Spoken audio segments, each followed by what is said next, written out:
If you've ever wanted to move the camera in Blender using WASD controls, this quick tutorial is going to save you a ton of time. I'll show you how to enter the camera view, switch into walk navigation, move the camera smoothly with your keyboard, and confirm the final position when you're done.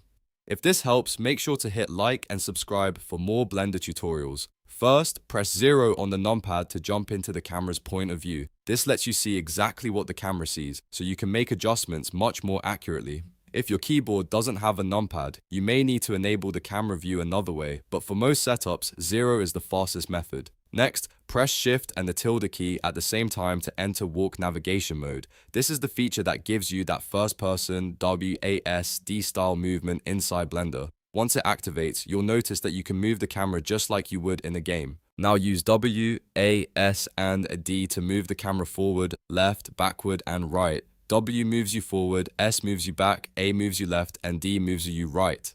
This is the main way to reposition the camera quickly without dragging it around manually. If you need to move the camera up or down, use Q and E. Q moves the camera downward and E moves it upward. This is really useful when you want to adjust the height of your shot or create a better angle for your scene. To move faster, just hold Shift while you're moving. That gives you a speed boost, which is great when you're navigating larger scenes or trying to get to a specific part of your project faster.